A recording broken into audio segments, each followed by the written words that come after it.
Tondimi, ne Antoine le président ou la zana ba photo est belé. Même si on continue à Google, qu'on les canaba président, bah ça la 32 ans. Mais pourquoi est-ce qu'il ne peut pas se concentrer sur la souffrance de sa population? Merci. Attends la norme na mis ou comment est-ce que les choses se passent? Mais comment beaucoup les capables de communiquer?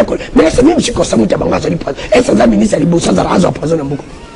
Comme on va dire, nous soutenons. Et lui, il a sur les plateaux, il a évoqué, il dit, parmi les éléments, le gouvernement a 100 jours. Parmi les reçus, c'est juste à mon calabécho. Parmi les populisme, mingi, la régime, il y a les bosso, l'auréat, ministre de la Justice. Là, j'accepterai. Kabila, c'est un criminel politique. Parce que Kabila a négocié des accords diaboliques. Kabila a favorisé la scène BP, qui aujourd'hui est M23. C'est ça la cause de l'insécurité de notre pays. Ce n'est pas Félix Antoine Tshisekedi. Nous étions à l'opposition. Nous avons fait la prison pour le voter dans les criminalités politiques que mettait Kabila à l'époque. Moi, j'ai fait la NER. Aujourd'hui, la NER, vous êtes en train de condamner. La NER est humanisée. Tango, prestation assurée à chef de l'État, Félix Tshisekedi Salami. Après création, il y a FCCK, gouvernance commune, entre FCCK et Salamaki, coalition et Tchami. Il y avait des individus tels que M. Bouchab, M. Loumanou, parce qu'ils m'ont ébélé. On va utiliser Mikaï Lelo Azolobaloba avec un français d'ailleurs presque primérien. Mikaï Tangwazala qui même na syndicat na Onatra. C'est lui qui aurait été même dans la manœuvre pour Lupangu ya Onatra ezara limité ni Wilandos était comme c'est lui. Il paraîtrait que c'est lui qui était dans la manœuvre pour Biloko Ane Salam. Alors à quoi on reprocher tout est comme alors comme modèle. Donc on ne peut pas dire ici sur ces plateaux que Eloko Sala qui faille. Il y a FCC, c'est le fait que le professeur Bahati Lukwebo, que je respecte également, moi qui n'a FCC de Sala qui chite. Non, malheureusement, il a été utilisé pour piétiner la constitution de notre pays. Oh, Chicago. Bahati Lukwebo. Oui. Ah bon? Raison pour laquelle aujourd'hui, il est en train de subir le même fait. Il y a une gratitude à Salaki envers Joseph Kabila. De la même manière, Steve Mbikai, Oyopa Salaki, na kati ya regroupement nae, azo reconnaître ba valeur nae parce que Bahati Lukwebo a petit politique, soki kaka perdre moi eloko moko ya muke, a s'enflammaka, a lelaka comme un petit enfant. Deuxième élément, il n'y a pas plus tard qu'hier, Bahati Lukwebo a outi ko sala point de presse nae, azo se plaindre que na kati ya union sacrée, Batumisusu bazo bénéficier na combat o ba mena quitté, c'est comme s'il y a Zalaga na balabala na Etienne Tshisekedi. Ne pas se tromper. C'est ça. Les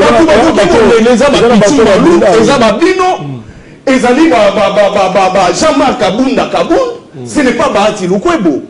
Et Batulora Bambikai, c'était des gens qui ne voulaient même pas qu'il y ait union sacrée Tchama. Les Mbikai et les autres consorts. Bissot, on a dit la CCI à l'époque, j'étais à la CCI. Les gens doutaient, les gens refusaient, tout est que union sacrée. Et qu'on soit pas là et Kende. Et c'est Bahati qui était là. Dans la manœuvre, il était le premier. Pendant que Bambika Iwana, laboratoire à Mabé. On a déjà compris tout ça au courant.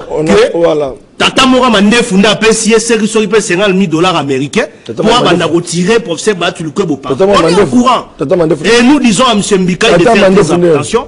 Le professeur Bahati Lukwebo n'a pas son niveau. Il ne le calcule même pas. C'est un professeur d'université. Quand Mbika était même dans la ministère, aussi 2 minutes, dans l'enseignement supérieur. Il n'y a pas gaffe minga sala kuma. Papa, il y a des émissions compétents. Le bilan, il y a 100 jours, il y a Madame Judith Souminoa. Toko analysé sur base, il y a un axe prioritaire au Yalobaki. Et ça là qui a 6 axes prioritaires au Yemoko à défendre qui dans l'Assemblée nationale. Et Yemoko a fait ça qui même combo dans le gouvernement. Parce que le gouvernement y a un warrior. Et je vois qui, tu as vu ça qui est Antoine Azouata Bagoloa. Vous faites répéter à Boya Obina Lingi dans combo y a Bagoloa. Alors, il y a combo y a Madame Judith Soumino. Parmi les priorités, il Yaliboso, c'est la sécurité. Au moment où nous parlons, l'insécurité s'étendre presque partout. Le président de la République, Ndeko Antoine, il est incapable d'étendre le pouvoir à 145 territoires. Jusque-là.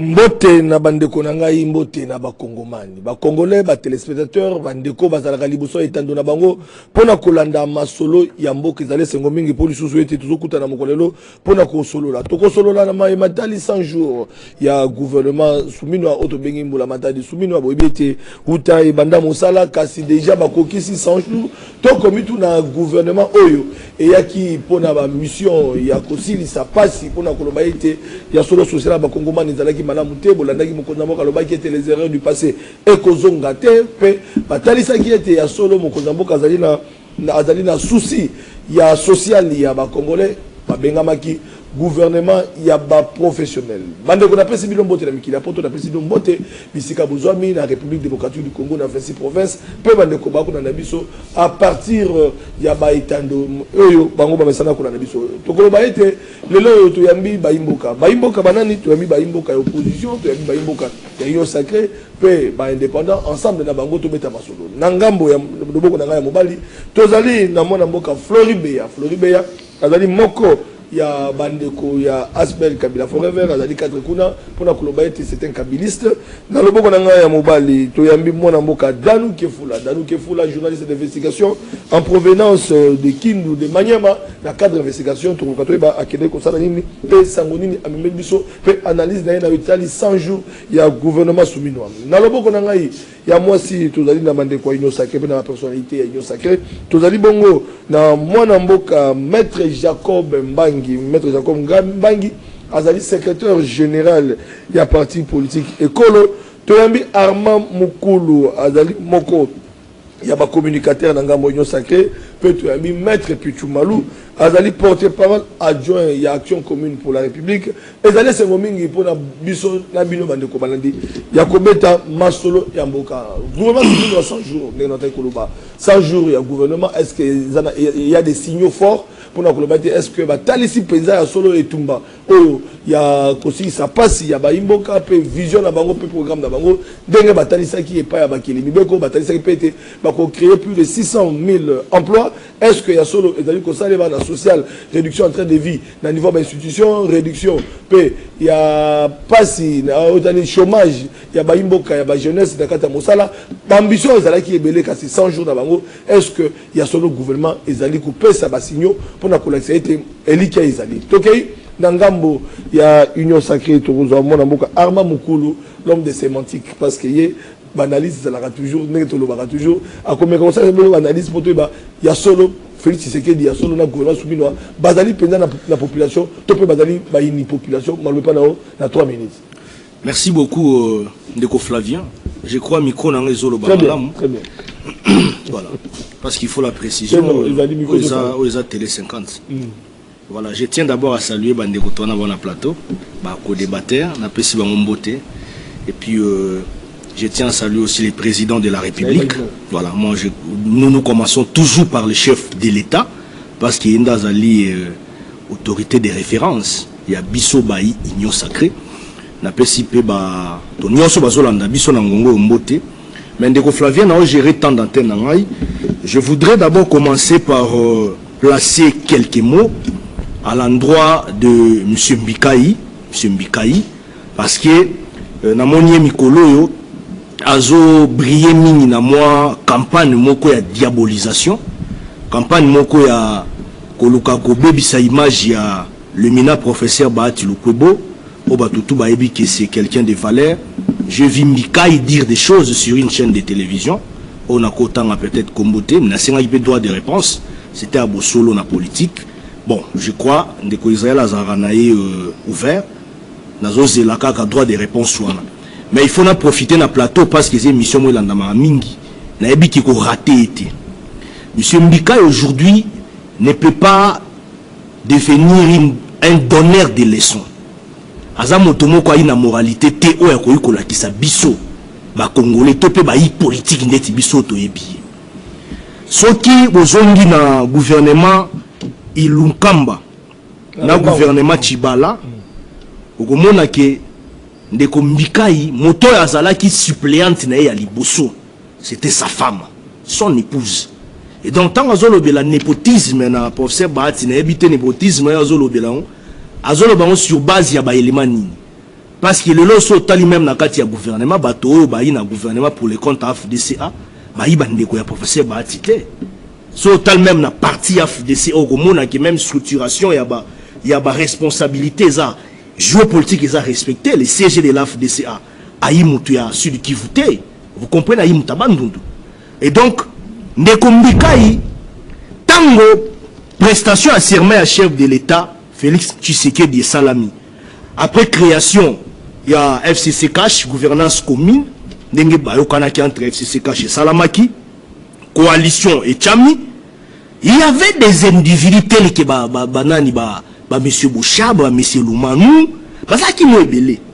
On va utiliser Mbikai lelo azolobaloba avec un français d'ailleurs presque primérien. Mbikai Tangwazala qui même na syndicat na Onatra.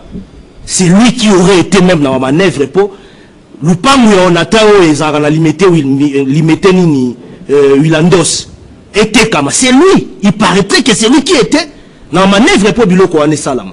Alors à quoi on reprocher ba tout comme alors comme modèle. Tango toye na 2019-2021, il y a zolo ba ka FDC a sala opposition te. FDC a sala opposition contre principalement FCC. Ba s'organisaki ba exclure pour se battre le kwebo na kati ya makambo etala ki FCC cash. Comme ba réussir ikuna bango, les procès battre le kwebo connaissant que FCC à l'époque a bloqué le président Tshisekedi, azaki mutali bosso a claqué porte. Et vous avez vu la suite. Ezaki min shit ya FCC.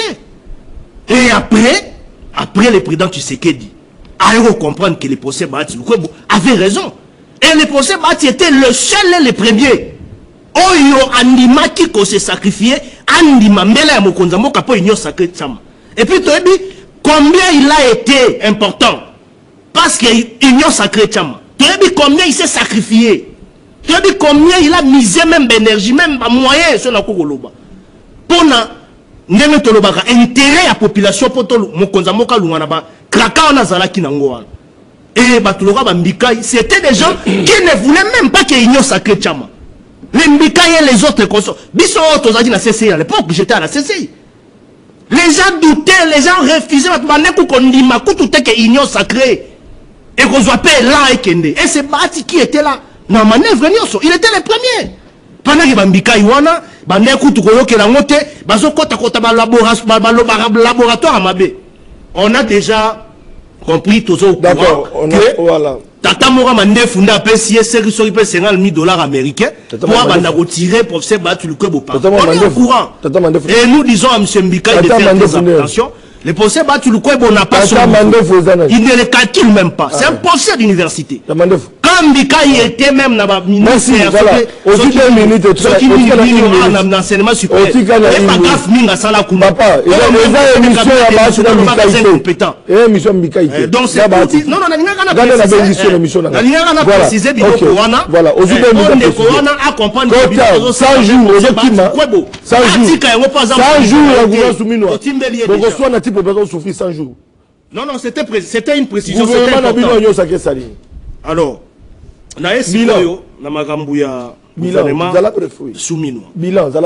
nous devons comprendre une chose. 100 jours, c'est vrai, ils ont beaucoup, ils ont jour rebellé, ils ont mis rebellé. Mais moi, je pense que Tokoki, au pesa jugement moko définitif, pour le gouvernement soumis à 100 jours. Ça, c'est de 1. De 2, il y a eu des avancées dans presque le secteur peu moins ébélé. Ceux qui n'ont autant, par exemple, dans le secteur judiciaire, où on a vu l'excellence Moutamba qui brille dans les valeurs. La justice va s'équiter à commission aussi va s'équiter populisme les kimingi kuna kuna zesika bato mayele banganga mayele esengeli pe akeko tumula ba magistrat olanda ki au conseil ba magistrat dans zela ya procureur Kamule tapona ko baïde président cour constitutionnel pe au conseil ya magistrature o ya régisseur na base que maître Mbangi étant que juriste maître Pichou ba ko luka pe ko chata moi ina kati ya 20. Moi je crois c'est que le ministre Constant Moutamba fait. D'abord, il faudrait comprendre que c'est un ministre du gouvernement. Azo sala yango ye mokote qui a abimi boabandi ko inventé biloko. Il faut que les réformes nyonso au ministre ya kana na secteur nae avaye leka, avaye zoane toloba exécution, ils ont d'abord validé na kati ya conseil des ministres, l'organe délibérant. Donc azali na moto azali kolona mama souminois ou appelle sa orientation sur instruction Mukonzamboka. Ce qu'il fait, les gens doivent comprendre que c'est en fait ça l'esprit que le président Tshisekedi veut imprimer dans notre secteur judiciaire. Et donc bah réforme. Et donc quoi, c'est ni secteur judiciaire. C'est vrai, ben compréhension aux non. Et là on y a na bandeli surtout ba décision moko to ba décision courageuse. Ne bandeli mingi zarabon. Au moins, peut-être moi, compréhension, ainsi de suite. Mais je pense qu'avec le temps, tout sera assis au monarchie et au bout de quelques réformes, avantage. Ok, voilà. Floride, vous avez la noté, vous avez na FCC. Vous allez côté la musique, vous avez ponamité, ponamino makamotala qui seni, ezalaki yango te tout suite les étapes wana, to continue na gouvernement et kitani sous de Félix Tshisekedi dans la soumino après ça les 100 jours to ki koloba il y a des signaux, est-ce que ça la ministre va sala musala, to peut essayer ko sala sous nini peut être solo ba congolais ba lo mwana passe. Parce que le défi à relever est énorme. Oui, merci beaucoup Ndeko Flavien. On apprécie également Mbote na Bandeko to partager na Bango plateau. Parce que je pense que le débat est un débat de réflexion. Malheureusement, Ndeko Nanga Armand Moukoulou Kabila Kenda Kabila. Tout le monde est en Belgique, récit par des officiels en Belgique. Et puis, ils ont reconnu que le régime Yandeko Antoine est un régime moko esali soni Yambo Canabiso parce que la Belgique est colonisant Mbo Canabiso ils ont reconnaître les sous ba valeur ya étaté na RDC et puis et reconnaître que Mbo Canabiso est commis Yamapaso en Lambo sous le règne Yandeko Antoine. De ce fait, nous pouvons moniter qu'il y a un acteur politique majeur où il s'est démarqué dans ma valeur, raison pour laquelle ils ont recouru à Joseph Kabila, Basololi.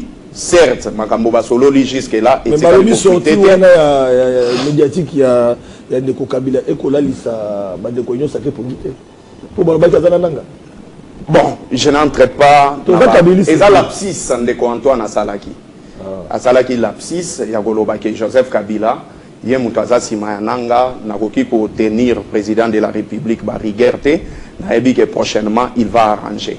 Alors, Naye, rapidement, pour amener une précision. Bati Lukwe Boatikala Rosala, CG, il y a CHIT, il y a FCCT. Il y a des éminents juristes dans le plateau. Entre autres, Maître Pichou Malou, et maître Jacob Mbangi baza bato bakendaka kosala tour te na université bakendaki kotanga po bakimile matière. Mais je le dis sur ces plateaux, est-ce qu'on peut m'expliquer comment est-ce qu'en plein législature majorité baskilaki na Assemblée nationale poto longwa na ba député oyo déjà basidentifiaki na ba parti na bango na ba regroupement na bango po bakoma ya union sacrée. C'est une violation grave de la Constitution. Donc, union sacrée déjà. Donc, on ne peut pas dire ici sur ces plateaux que Elogo Salaki faille. Il y a FCC, c'est le fait que le professeur Bahati Lukwebo, que je respecte également, a qui na FCC Salaki Chit. Non, malheureusement, il a été utilisé pour piétiner la constitution de notre pays. Oh, Tikabo. Oui. Ah bon? Raison pour laquelle aujourd'hui, il est en train de subir le même fait. Il y a une gratitude à Salaki envers Joseph Kabila. De la même manière, Steve Mbika, Oyo Place Salaki, na kati ya regroupement nae, azo reconnaître ba valeur nae parce que Bahati Lukwebo appétit politique, ce qui kaka perdre moi eloko moko ya muke, à s'enflammaka, à l'élaka comme un petit enfant. Deuxième élément, il n'y a pas plus tard qu'hier, Bahati Lukwebo a outi ko sala point de presse nae, azo se plaindre que na kati ya union sacrée, Batumisusu bazo bénéficier na combat o ba menaki te, c'est comme s'il y a dalaga na balabala na Etienne Tshisekedi. Ne pas se tromper. C'est ça. Les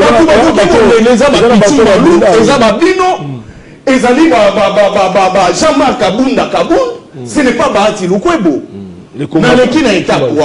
Mais maintenant je viens. Écoutez, le bilan, il y a 100 jours, il y a Madame Judith Souminoa. Analyser en haut sur base il y a un axe prioritaire au Yalobaki. Et ça il y a 6 axes prioritaires au Yemoko à défendre qui dans l'Assemblée nationale et Yemoko a pesa qui même combo na gouvernement naïe. Parce que le gouvernement y a ba warrior et je vois qui to yebisa ki ndeko Antoine azwata ba gaulois. Vous faire répé à boya obina lingi na combo ya ba gaulois te. Alors ba yego zwa combo ya ba Soumino ya Madame Judith Soumino. Parmi ba priorité naïe. Il y a liboso, c'est la sécurité. Au moment où nous parlons, l'insécurité s'étendre presque partout. Le président de la République, Ndeko Antoine, il est incapable d'étendre le pouvoir à 145 territoires. Jusque-là. Au moment où Tozobet Ali Solo, vous avez vu, il n'y a pas plus tard qu'hier, il y a un groupe, il y a insurrection et Outi Gosalem à niveau au Katanga. Mobondo, jusque-là, il n'y a pas de solution. Les territoires occupés par Nanga, jusque-là, il n'y a pas de solution. Donc, sur le plan sécuritaire, dans 100 jours, il n'y a pas il n'y a pas des avancées. Yami Balé, il a parlé de la création d'emplois. Bisoto Ebisa qui est le gouvernement ne crée pas des emplois. Il faut qu'on paie ça. Entrepreneur ne va créer qu'un emploi. Ce qui est vrai, malheureusement, Bango Balobaï qui va créer en haut. Jusque-là, na plateau na yo. C'était 6 millions d'emplois. 6 millions d'emplois. 600 000 et puis, Arimaki, de même que Ndeko Antoine n'a pas promis qu'il va Congolais à créer les 6 millions d'emplois. Jusque-là, combien de pourcentage en termes à 6 millions promis par la population congolaise, combien de pourcentage déjà à Congolais au Bazui Misala? Et si Balobaki qu'ils vont relever l'économie de notre pays. Mais awa, économie en beau cannabis, ils ont relevé à quel point? Bon, le professeur de Oyazo Kamba économie, de Samba, je ne sais pas, c'est lui, non, le professeur. Mukoko Samba. Aoutaki Golekana briefing. Il a fait la honte de tous les professeurs à l'université. Batu Oyo Bakanisa ki ke Mukoko Samba, Akoki ko Memeloko ya Malunga. Sur le plan social, n'en parlons pas parce que ça parmi va axe na bango. Or, Bisoto dit qu'il n'existe pas de mauvaises troupes. Il existe qu'un mauvais chef. Hier, na plateau Oyo, Bagoye Bisayo qui à l'époque, le professeur Bahati Lukwebo, Azalaki ministre de l'économie, Toponaki quand même, il y avait des gestes. Ce n'est pas parce que Bahati Lukwebo a Yebi Kokamba, c'est parce que il y avait un leadership éclairé de Joseph Kabila, un leadership Yamutu Oyo Ayebi, c'est quoi l'État, c'est quoi les institutions, c'est quoi la population. Mais awa, si nous avons un président de la République, pendant que sa population meurt, il azo sillonné monde, azo tambola mokili mobimba. Tondimi, ne Antoine le président ou yazana ba photo est belé. Même si on continue à Google, qu'on est canaba président, on va ça la 32 ans. Mais pourquoi est-ce qu'il ne peut pas se concentrer sur la souffrance de sa population? Merci. Attends, comment est-ce que les choses se passent? Je viens à ce qu'on a parlé de la justice. Écoutez, M. Constant Moutamba fait de l'enfantillage politique. Constant Moutamba azosala Sony, même il y a un avocat. Et nous avons relevé illettrisme juridique na communiqué à Constant Moutamba. parce que nayoki awa bauti ko apprécier par rapport il y a décision na eko ya lobaki il y a interdiction il y a magistrat batinda ka batuna nini na prison communiqué numéro 030 jusque là na moni place bazolo de langote yoka illetrisme juridique nazo terminer nazo suki sana yoka illetrisme juridique ya Constant Mutamba na décision oyazui Aegoloba, Natangango, face à ce qui s'appréhende à un sabotage de la politique des engorgements de prison et l'amélioration des conditions carcérales dictées par les chefs de l'État, tout en rappelant les principes posés par l'article 27 du Code de procédure pénale qui institue la liberté en principe et la détention exception. À ça, les fautes, il y a article. Article Oyalobi, il y a code pénal et la procédure pénale, et ça y a un côté. Or, principe Oya relevé, na communiqué naé, et ça article 17, il y a constitution. Non, à ça les confusion. À ça les confusion. Donc, directeur de cabinet à mon agent. Non, et ça c'est directeur de cabinet à mon agité. Mais c'est un document. Et la question, il faut se poser, na baro, Oya prêta serment, babengana kaye ponani. Babengana kaye parce qu'il faisait la honte des avocats. Avant de donner la leçon à des magistrats, avant de même réforme, pourquoi est-ce qu'il ne peut pas se concentrer dans vos temps? Je sais, je pense que, s'il vous plaît,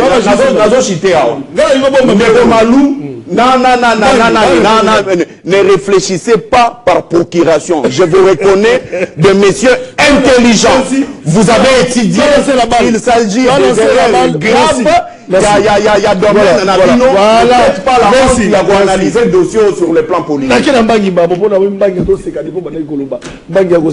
Le secrétaire général, il y a écolo, parti politique, tout le monde a commergé, félicitations, dans Bandeko Bazaba jeune, vraiment, c'est décidé. Au lieu de Sima, il y a Bakoulou, tout le monde a Bango, voilà, on a moni, Chris Moukédi, c'est déterminé, il y a Rosala, il y a Bango, puis Bazako Sam Sam Malam. Alors, Maître Jacob, vous allez juriste, vous allez Moko, il y a Congolais, Bakota, la Bandako, l'équipe sur la Maïle Bazali. Alors, Balobi, on réfléchit par procuration. Le gouvernement soumis à 100 jours, mais voilà justice. On ne connaît pas parenthèse, on a union sacrée. Il y a un moment où on va répondre amateurisme, au sommet, il y a justice et pas comme ça. Il y a pouvoir, on a communiqué, mais on ne peut pas la juriste. Merci beaucoup, Papa Santi. Parce que voilà,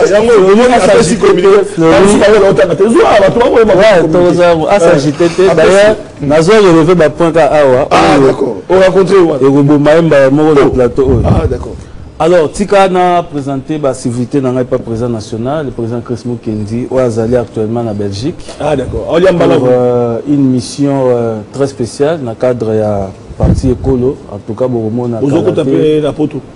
mais tous allés partout, école les en Suisse, école les en États-Unis, école les en France, école les on est un peu partout. Donc, ceux qui ont fait la mission pour la l'école qui m'a été.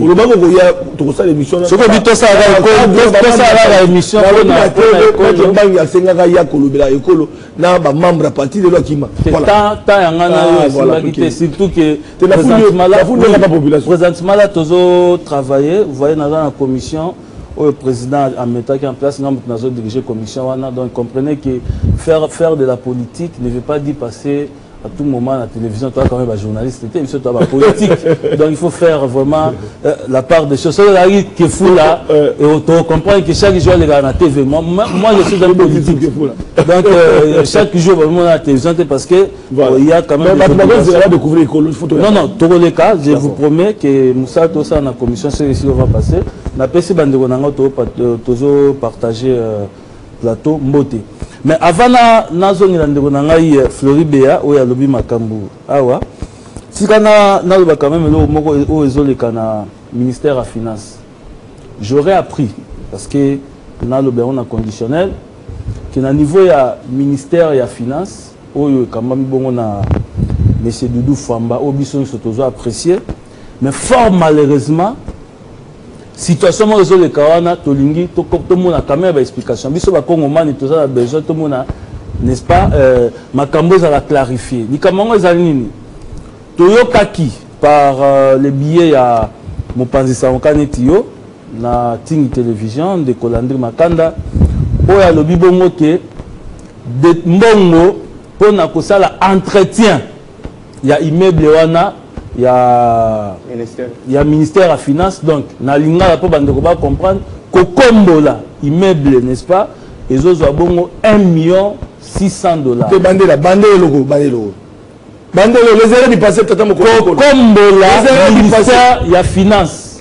J'aurais appris par le ministère kombola kaka sadi ba prestataire au bazar na pour entretien tout par mois mbongo zo bima 1,600,000. Wana Nicolas Kazanina tika kato l'actuel ministre balobi ezalaki eloko oyo Nicolas tikaki, même fort malheureusement le nouveau ministre a continué quand la logique wana ya biso tozala besoin tozwa ba clarification. Voilà, c'est quand même important toyeba soki ezali ya solo ou bien ezali ya lokuta. Et puis ça fait déjà 3 mois oyo mbongo wana ministre azwi dona minute oyo babimisi déjà à peu près 4,800,000 rien que pour un entretien il y a ministère à finance. Donc biso ba gardien de la République, donc il faut toyeba si réellement makambwana ezali ya solo ou bien ezali ya lokuta. Donc le ministre a éclairé biso sur cette question. Alors nazongeli thématique na yo o lobeli bongo 100 jours, en tout cas na ko embrasser suavement ba propos ya ndeko na ngai Armand, parce que na minute oyo ata tozali na ba chapelet de bonne intention à Koloba, nous ne pouvons pas d'une manière scientifique, on ne peut pas émettre un avis sérieux alors que le gouvernement essaie de nous battre pour donner un bilan. On y a ce provisoire. Mais na c'est pas sur la thématique parce que autour de signaux. Voilà, précision. C'est ça que j'ai aimé, signaux. Ça ne pas signaux de sentir que le gouvernement est par rapport au social à la Congo. Il y a un place où on a une minute justice. Parce que c'est au niveau de la justice que nous avons quand même senti, ou tous sentir qu'il y a une volonté énorme à changer Makambo. Et cette volonté est Utiwapi. Puisque Floride nous parle, n'a communiqué Oyo, et il cite le nom, il y a ministre. Je mets Floride en défi. Je sais qu'il est encore étudiant. Mais je lui mets en défi. Parce que, bon, n'a habité sur la zone d'ordre administratif, n'a habité. La personne qui signe un acte administratif, il y a un moutou engagé à Kayamou. C'est le communiqué qui a signé ça. Communiqué qui a signé ça? C'est le cabinet du ministre. Parce que celui qui signe, il y a un moutou avec responsabilité, c'est un principe. Il y a un document, ce qui a dit que signé document Oyo. Je suis d'accord. En bas, tu peux lire. Ça, tu n'as pas dit Constant Moutam. Le cabinet du ministre d'État, ministre de la Justice et cadre des Sceaux. Le cabinet. Il n'y a pas le nom du ministre ici qui a signé le document. Mais un membre du cabinet a signé. C'est ça que nous disons. La personne qui a signé ce communiqué, c'est cette personne. Non, il n'y a pas le nom du ministre ici. Il n'y a pas de ministre ici. Parce que Makamozali clair, Makamozali clair. Ceux qui sont que le directeur de cabinet Moutou a signé qui, c'est lui. Mais voilà, Bazo est combien de responsabilités il y a communiqué. On ne peut pas ici. Alors celui qui a signé comme ça, citer le nom du ministre. A fait de confusion, mais au nom il y a cabinet à ministre. Deuxième élément, en droit, il existe aussi des erreurs matérielles. Ah, erreurs matérielles. Ça existe en droit. Il ne peut pas me dire le contraire. Ça existe en droit. L'erreur matérielle, c'est juste. Le problème, c'est que moi j'aurais voulu, puisque Floride a se comporté comme étant donneur de leçons dans le plateau, j'aurais voulu que Floride puisse prendre le courage de nous dire que les principes sont biaisés. Mais par exemple, il y a un article, même si on a 17, mais 1927, s'il vous plaît, non, il était calme. J'étais calme. Un débat républicain. J'étais calme. Et donc, Fleury ne peut pas ici se comporter à donner des leçons. Surtout, la première justice. Le problème est à l'inini. Au moment où a touché et l'autre côté. Au conseil magistrat. Nous avons la loi numéro 11. Non, numéro 13. Bar 11-B, il y a 13 avril 2000. Non, il y a 11 avril 2013. portant organisation, fonctionnement et compétences de fonctionnement, plutôt organisation, fonctionnement et compétences de juridiction de l'ordre judiciaire. L'on a article 70 et mettre bas magistrat sous autorité, non s'il vous plaît, j'y viens, sous autorité, non, et mettre bas magistrat, non s'il vous plaît, et mettre bas magistrat sous autorité, il y a ministre, il y a justice, ça c'est la loi. La Constitution, attends, à son article 49, et il y a que ça la séparation, pour séparer le magistrat assis et le magistrat debout. Maintenant, le débat est Zanini, papa Sentinelle. Le débat, c'est par rapport, il y a champ d'application. Parce que tu as une zone, il y a collaboration. Et dans la zone, il y a collaboration, mais si ministre de la Justice part, il y a autorité. Et autorité, on est envers les magistrats du parquet. Parce que les magistrats du parquet, dans le fonctionnement, ils ont découlé dans le ministère, plutôt dans ministère, il y a justice. Et donc, le problème, il y a compréhension, il y a loi. Parce que le ministre de la Justice a un pouvoir d'injonction sur les ministres, plutôt sur les magistrats du parquet. Et injonction, ils ont découlé un article 70 autocité. Maintenant, le problème, il y a conseil. Justement, conflit, ils ont se posé. Pour terminer. Justement, conflit, ils ont se posé. Ceux qui ont un pouvoir judiciaire, organe, n'est-ce pas, ils ont habilité pour un conseil supérieur de magistrature.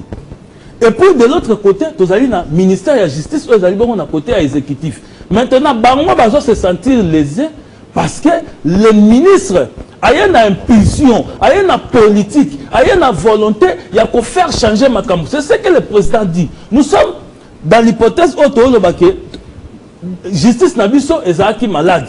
Et Mokonzi Moka a quand même le Konanga Arma Alobi Awa une volonté pour chercher, n'est-ce pas, il y a qu'à bouger un peu de ligne. Alors, son excellence, Constant Moutamba a une volonté. Voilà. Volonté, il y a qu'à faire changer ma campagne. Et Bango va se sentir lésé. Alors que Azo jouer na attribution, s'il vous plaît, na attribution et la compétence. Parce que il faut que en droit administratif, la compétence et l'attribution. Et là, Azo ça est attribué par l'article 70, n'est-ce pas? Il y a la loi sur le fonctionnement, organisation et puis il y a la juridiction de l'ordre judiciaire. Nous ne pouvons pas ici, n'est-ce pas, sur ce plateau, comme Fleury, alors qu'il a encore inventé des choses alors qu'il n'a pas de maîtrise. Voilà, avec la maîtrise de Fleury. Dans nous que vous, dans la province de Kindu, Maniema, au Kinde, qui n'a qu'à l'investigation. L'autre fois, vous allez à Maïndombe, les lots communes à Maniema. Alors, il y a des choses, peut de l'autre, 100 jours. Au moins d'évolution par rapport à la province de Tambonaki, 100 jours, vous va soutenir. Est-ce que la province au moins va changement? Ma besoin évolue quand même, on ne le pas. Oui, merci.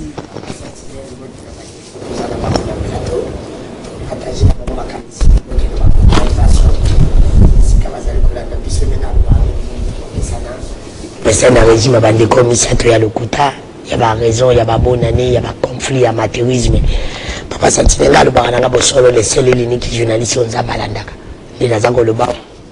On dit là, Anginaï, Bazali Kolanda.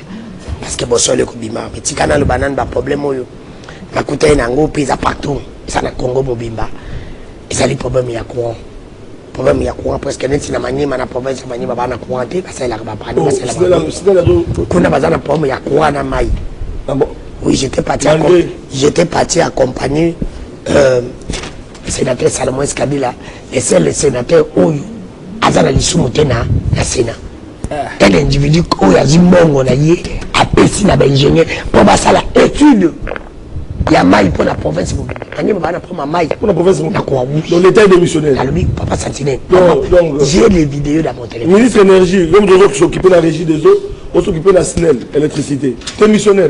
La SNEL là-bas n'existait pas. La régie des eaux n'existait pas. La limite, c'est que le signe dans la KDJ, la SNEL à Kinshasa, dans la KDJ, la SNEL à Congo. C'est presque pas dit. Je profite aussi des têtes au cas où le Baradaï, ça va dire qu'on a le monsieur Malam, vous allez faire le bas.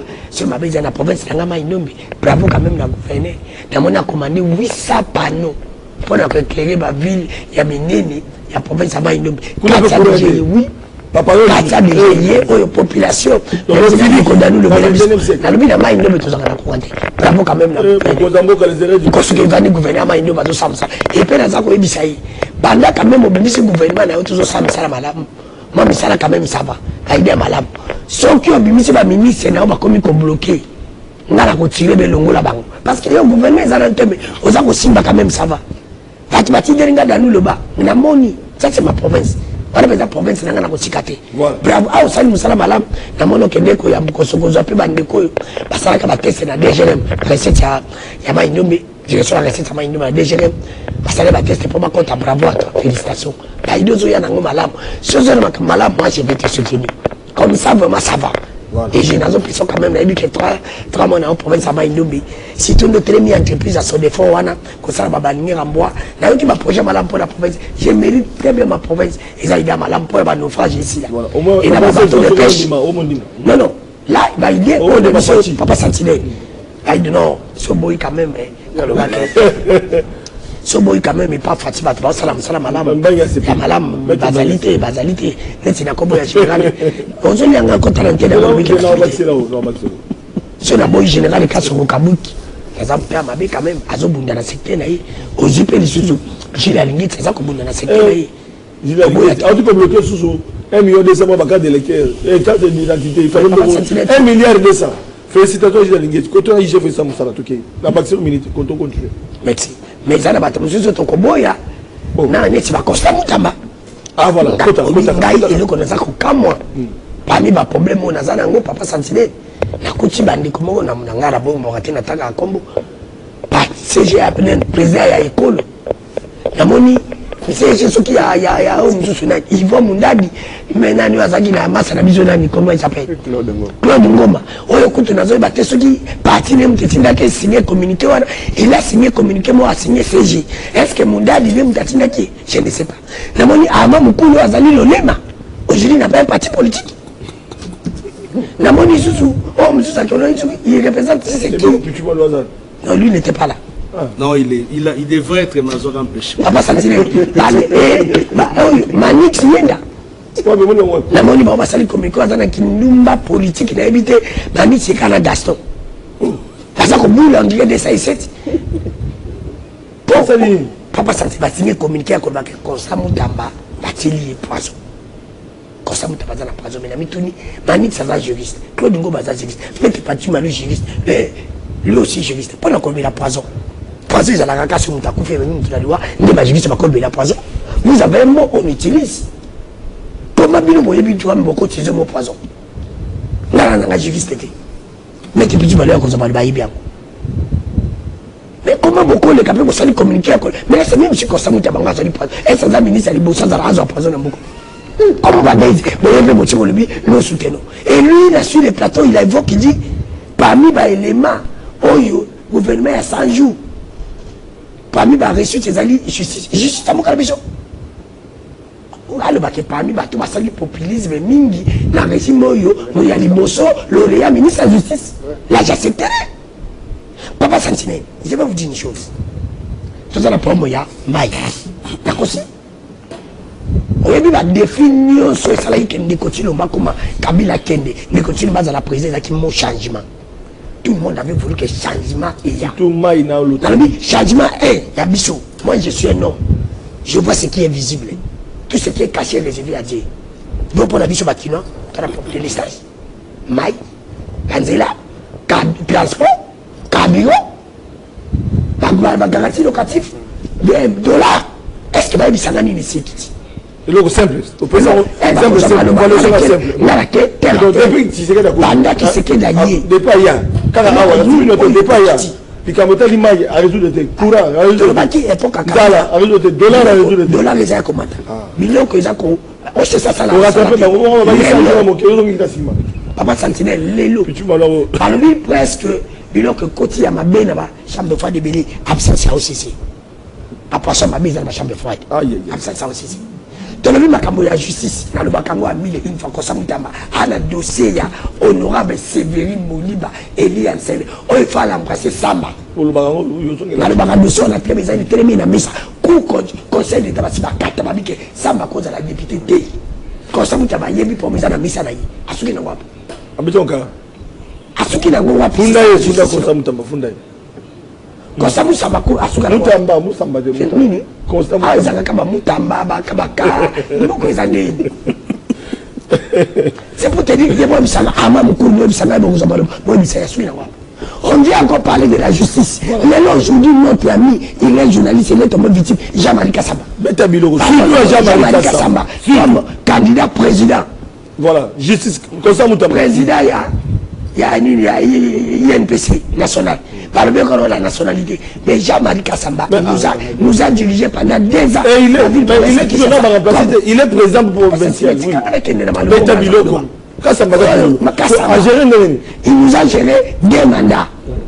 Président, il y a une promesse à Kinshasa, promesse à la Kinshasa. Comment vous avez dit la nationalité? Justice à Tata Dan. Vous nous avez dit ici, que les jours où on président va cacher année et qu'on a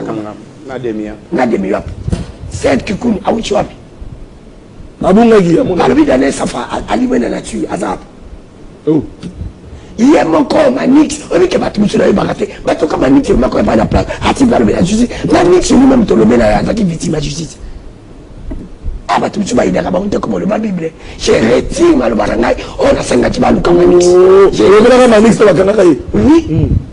Tu retires ce point. Retiré parce que a évité ceux qui vont moto. On a qui nous politique, on va au bout de 207 mais dans le Mani.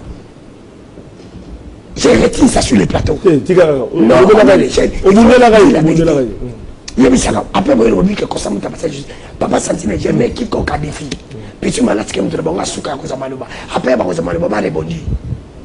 Il s'est monté à demi-ministre, c'est parce qu'il a été compétent. Il a tout ministre, ma relation. Comme ça, je m'a continué à prendre. Parce que la deuxième chose, c'est opposition bis. Ministre économie a échoué les lots. On a boyaki. Parce que n'a soumis. Soumina elle-même, elle est incompétente. Parce qu'elle a été ministre à plan. Elle a échoué avec le projet 145 territoires. On a pas le 145 territoires. C'était dans votre province. 145 territoires. Et c'est ça bien pour être Premier ministre. Mokarabi les a gérés. Yaboui. Yangomona. Confusion. Papa Santine. Moi j'estime que pour les Bissangaï, 5 secteurs. Oyo bozu, oyo boya ke pa kabila zaki mabe, oyo peuple pe amoni. Oyo saki ko budget. Budget nyanya, e mo na kati, bo na budget. Budget Kongo za nyanya. Ezala kanka pona ko za la voler. Tolobi makambo ya mbongo awa, auchi ko vokango ya ministre. Na bandaki ko soutenir mais je retire. Azola ndakadi. Comment ya Dudu Famba? Ye wana. Famba. Famba pe akase. Dudu Famba. Dudu Famba a dit ça, pendant 3 mois déjà.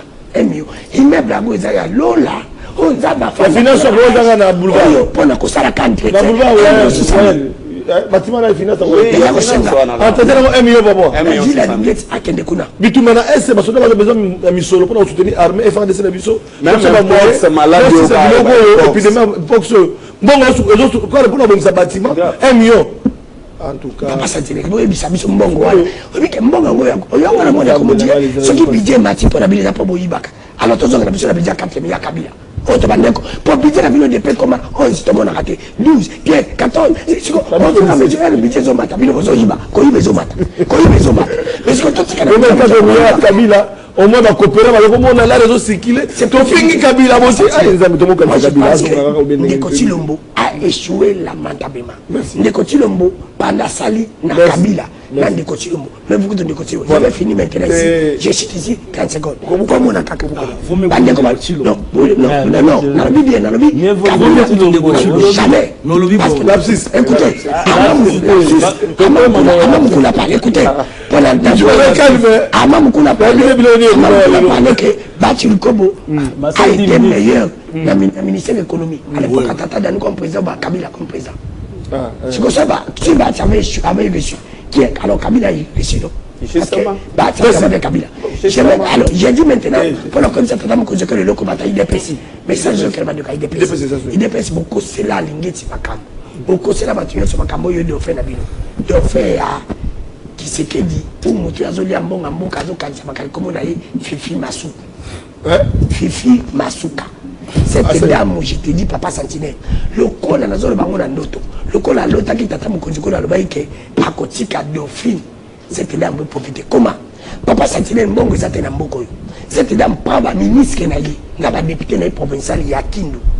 Papa Sentinelle, au Tali Badip Oyo, pas député, ni Baleka, il y a Fifi Masuka, parce qu'au Tambour de la province de Maniema, pas député provincial, il y a Sakrum Bimba. Assumez la bombe à Dipoana. Et les qui n'a pas dit qu'il y a gouverné. Et hier, le col a dit que Tata Mokozo a dit qu'il y a un film dans la candidat président en 2023. Dans le bureau de l'Union, il est naïf, à la candidat président de la République. Ennemi. Merci. C'est nous qui sommes là. C'est nous qui sommes là. Voilà. Maintenant, le combattant a reconnu quand même le combat.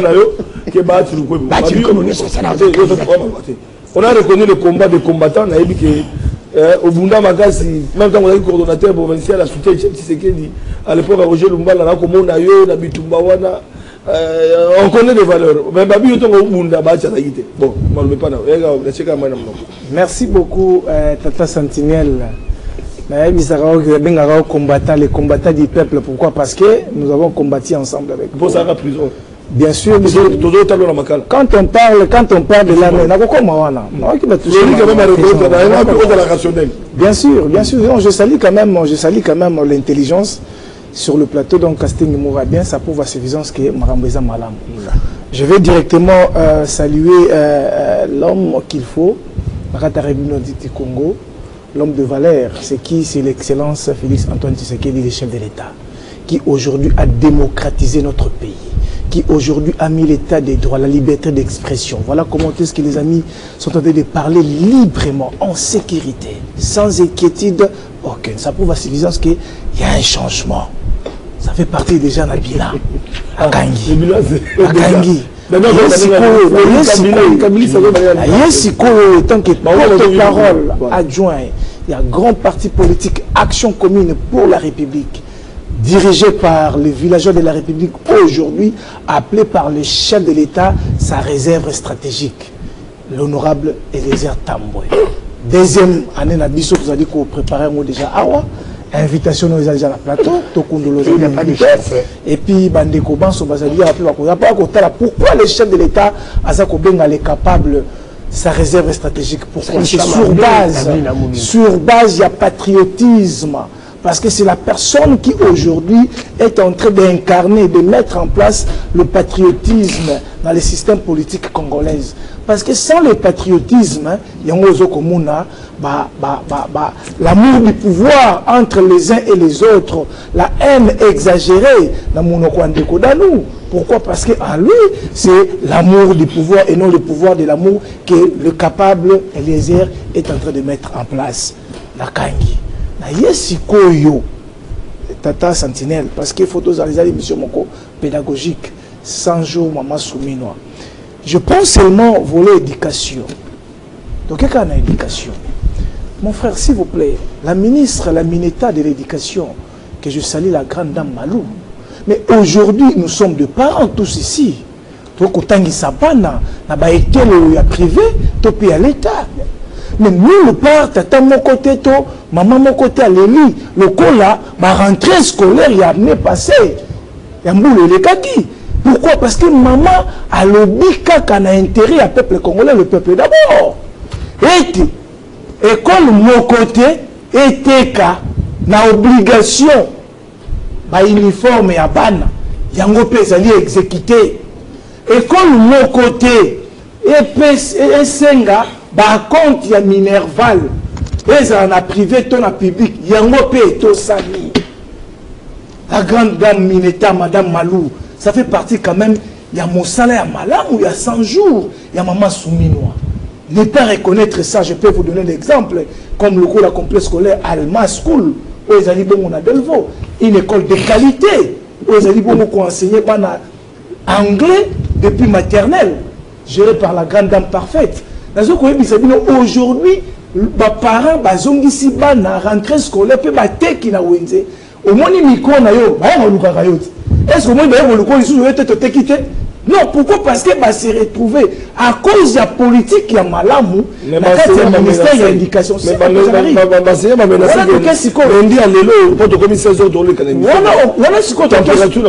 Sur le paiement salarial. Moi, je parle d'abord de rentrée politique. Il y a éducation, oh, madame Malou a dit militaire éducation. Et puis si, qui n'y en a pas parents, bah, était le zongi na esengo, bateki, ba uniforme, bah, parents, bah, zongi si bana sans inquiétude. Parce que, oh, yanga yaza kotanga, na école mounene, na école ya monga foula Louise Thérèse, la commune à monga foula sika, la fille du papa, Chancelvi que je salue, et joyeux anniversaire à elle. Nulle part, bah, Sengaki à compte, ils allaient école privée, de taille. Pourquoi ça prouve civiliser les politiques pour la repère sa kimia et c'est mon parent. Mais quand cela ne tient, il y a la sécurité.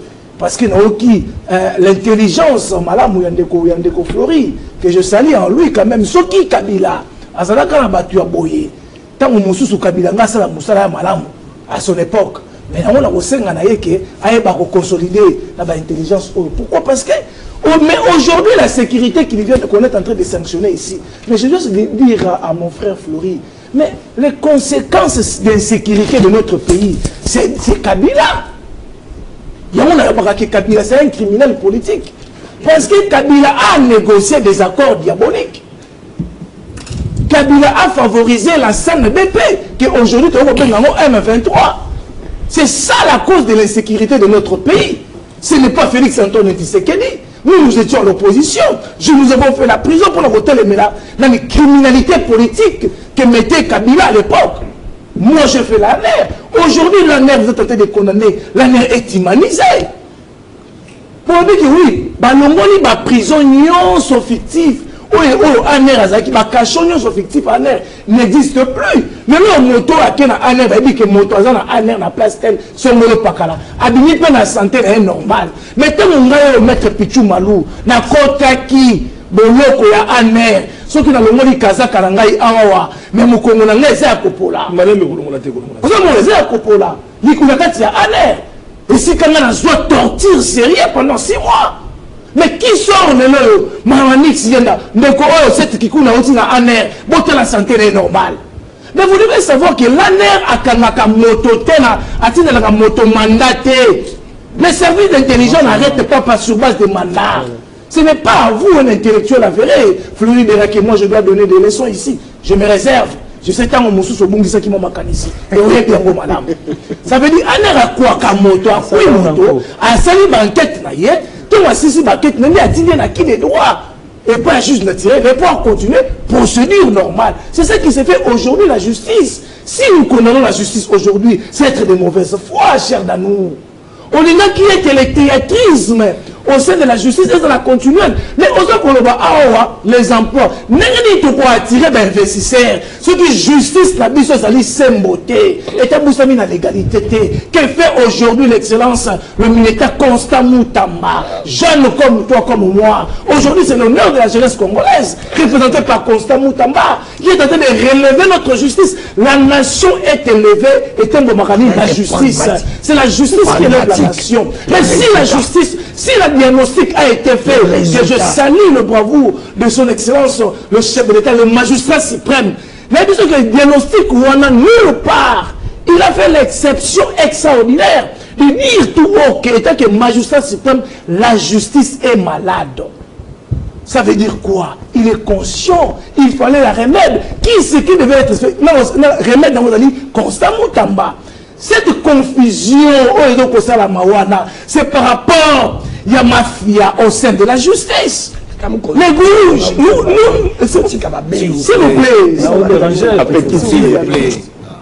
s'il vous plaît, c'est la République qui est en train de nous suivre. Et c'est les communicateurs du chef qui parlent. Vous devez être respectueux de ça.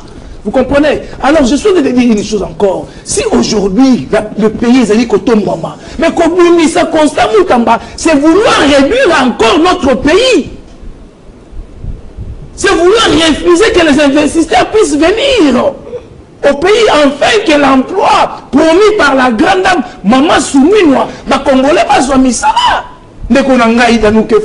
Sécurité va faire c'est dans la justice, tu as le nom d'affaires. Sans la justice, tu ne seras pas sécurisé, mon cher ami. On doit quand même être conscient. La justice était malade, la justice est bannie qu'on soit thérapeute normal à travers un homme de taille capable. La justice élève une nation. Et pourquoi la justice est à Oh, mais aujourd'hui, ce qu'on m'a dit, attends, je t'ai pas un mot, je vais te satisfaire. La révisitation à contrat sinon congolaise à travers la réhabilitation de l'IGF, c'est en connivence avec la justice congolaise, cher Danou.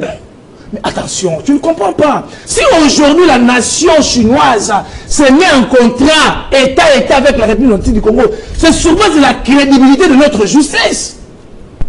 Que le pays maintenant est dans un contrat État avec la République chinoise, que Bisso est un contrat gagnant-gagnant.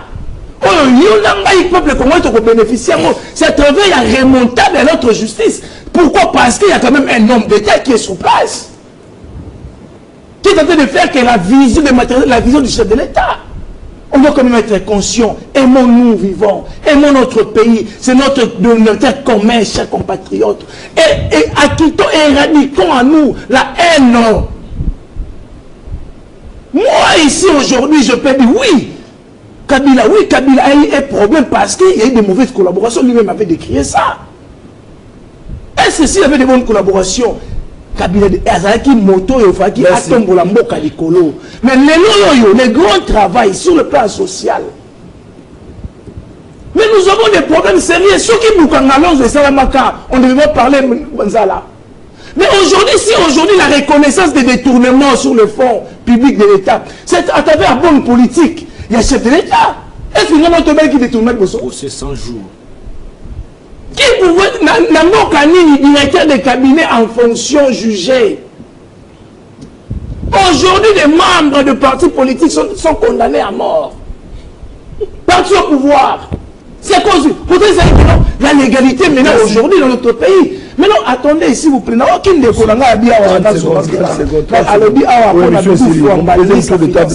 J'ai beaucoup de l'estime CG de l'écolo de mon ami Chris Mukende que je salue, très intelligent de son état. Et je salue aussi votre intelligence. Mais heureusement que le bien est conditionnel. Parce que nulle part ne renseigne que Doudou Fomba qui rassure aujourd'hui, a éradiqué tout le monde d'urgence, il a sorti d'argent dans le ministère de la Finance, comme que faisait qu'il y a Binissi Misolo, on a 1 million, c'est ça. Moi, c'est une fake news pour ternir l'image d'un grand monsieur dans le ministère de la Finance qui fait qu'un travail d'intérêt général de la République. Voilà. En tout cas, merci, désolé, parce qu'on ne saura pas continuer. Si Dano Roulinga, c'est la 30e émission, on garde le même plateau pour conclure. Mais toi, on a 9 minutes, toi, on a 36 minutes. Il y a des journaux qui ont commencé. 30 secondes.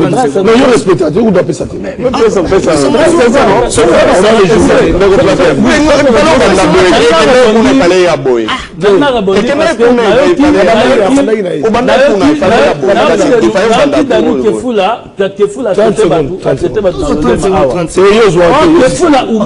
comment? Vous allez me discriminer ici. Vous discriminez moi. Vous respectez 30 secondes. Je vais respecter 30 secondes. Que fou la personne a fait cette leçon à Keyaza l'olema, l'olema, l'eau qu'on est retenu. Or, que fou la oublie que lui et Denis se sang à Babama Mabanga na Kananga. Que fou la haute. Assistina na se sang à Yewana Aouti Soumanyema na nani. Voilà. Merci. Comprenez que nous parlons mal liboso et zali qui fou. Donc tu devais arrêter de retraiter n'est-ce pas balolé ma. Merci beaucoup. Les informations. S'il vous plaît. C'est pourquoi je dis qui s'appuie rapidement à 30 secondes dans Nangaï. Maître Jacob, en voulant défendre l'illettrisme juridique, il y a Constant Moutamba a tombé dans erreur. Alobi article 49 il y a Constitution. Non, je dis ça. S'il vous plaît. Non. Je dis ça. Article 49. Je dis ça. 149. 149. Lapsus. Non, l'article, j'ai dit 149. Ah, bon, Non, j'ai dit article 149 à la Constitution. S'il vous plaît. La révisitation, il y a contrat chinois, ils ont dit il y a justice. C'est un mot de la fête. Vous allez article, il y a convention, il y a un contrat. Vous placez des mots. S'il vous plaît, dans 30 secondes, j'allais pour Alobaï Maramoko. J'allais préciser qu'il ne faut pas oublier qu'à l'époque, quand le procès Batukwebo était dans la société civile, à un moment donné, vous savez, Azaki peut parmi Bato Sala, combat à Makasina, le fait de Tchensekelo Moulumba. Et donc, moi je parlais ici de Mbikaï, parce que Mbikaï n'a pas un poids politique. La Union Saka a représenté lui. Tant que Zolo Bao Bahati a zubo mengola il y a jalousie. Bahati 50 opérateurs économiques. Bahati aujourd'hui a 40 députés nationaux, 7 provinciaux, 94 communaux et ainsi de suite. Mika il représente quoi? Bahati c'est une force dans l'Union sacrée. C'est une force. On va donc c'est ça revendication.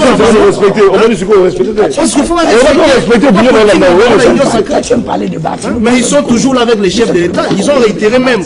Moi, je pense que par le but que gratuité, papa sentinelle jamais quiconque a défini Manima na Kindu. Na hôpital central ya Manima na Kindu la gratuité à maternité zate. La province n'a pas une métier le presque ma province. Voilà, la zone gratuité même gratuité éducation. Dans la zone qui classe la province n'a pas la zone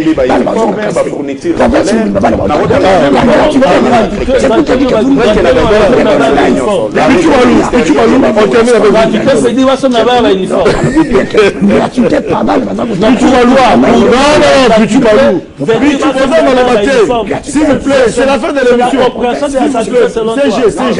CG. Non, mais c'est ça qu'il dit. Mais c'est ça qu'il dit.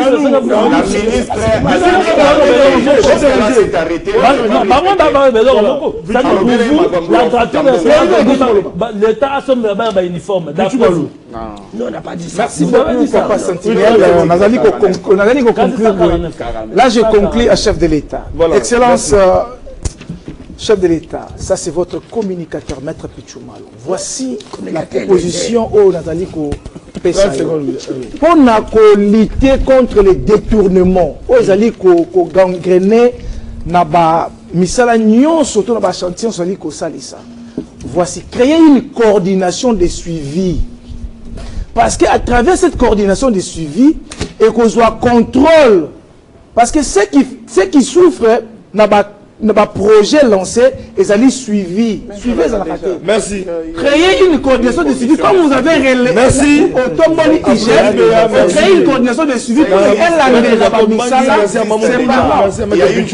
Merci à Danou Kefoula. Merci Davino Tokaboya Wamatondoumi.